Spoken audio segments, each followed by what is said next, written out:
There's been an ongoing debate in the comments of my videos about the nature of equestrian society. A lot of people have argued that the values of Equestria are meant to reflect American values, and therefore Equestria should be viewed as socially similar to the US or Canada. I am firmly in the camp that Equestria has a unique society which isn't meant to parallel American society directly, and a big part of that is because of how the show handles the idea of destiny. American idealism is usually a fight against destiny. The American dream is, essentially, that no matter where you're from or who you are, you can rise to fame and fortune.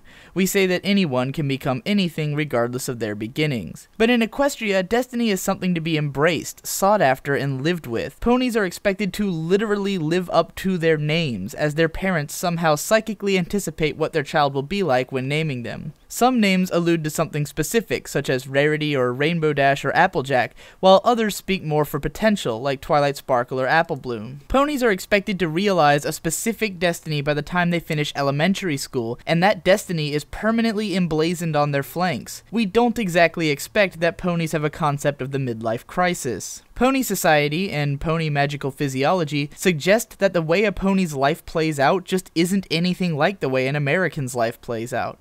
Americans are expected to change all the time, never satisfied with the life that they have, always shooting for something bigger. Ponies are expected to figure out where they're going while they're still children, and then to follow this career for the rest of their lives. This, to me, is an incredibly liberating idea, because it means that pony society wouldn't necessarily reward only the brightest and the best, but would appreciate every pony's contribution to society. Every pony has their own niche, which they can be comfortable in fulfilling. I want to believe that in Equestria you could be a one-of-a-kind auteur and live your life the way you want to. But of course, that's me being idealistic. If you wanted to specifically rain on my parade, you could also interpret Equestria as a place wherein every pony is locked into a specific fate, and if you're a one-of-a-kind auteur who nobody appreciates, then you're just fucked. But in reality, this is a lot like the real world. I happen to believe in the idea of destiny myself. I think that each of us is set on a causal path through life which is bound to happen exactly one way regardless of what we think about it.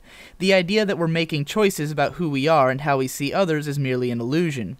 But I digress. Whereas American society is all about promoting free will, I think that pony society is more about embracing destiny. These ideals need not be mutually exclusive, but I think that the general systems of Equestria promote the idea of a universe driven by destiny. Twilight Sparkle is destined to be the most powerful unicorn because she was born with the ability to summon endless magical power. Rainbow Dash was predisposed to being an incredible flyer from a very young age. Fluttershy has an innate ability to communicate with animals on a deeper level than most ponies. Rarity has a natural magical ability to locate precious stones. Pinkie Pie has a unique disposition, mindset, and memory which allows her to befriend every pony. And Applejack has followed in her family's footsteps to continue a generation-spanning passion for apple farming. All of these suggest that destiny is an innate quality of being a pony, and is recognized as such in the moral and social foundations of Equestria. Reading Pony Society this way actually brings to mind some interesting thoughts about the way the show handles its characters. For instance, it might be wrong-headed in a sense to expect Fluttershy to change into anything other than Fluttershy. This is what makes her largely unchanged nature kind of defensible. While it bothers Rainbow Dash to no end that Fluttershy is such a scaredy cat, Rainbow has to eventually realize that every pony has a unique disposition and self-change isn't necessarily an important aspect of pony society. Maybe Fluttershy really can get along just fine being who she is without needing to change for anyone. Anyways, I could go on like this, but I'll save that for future character analysis videos. In the meantime, let me know what you think about all this in the comments.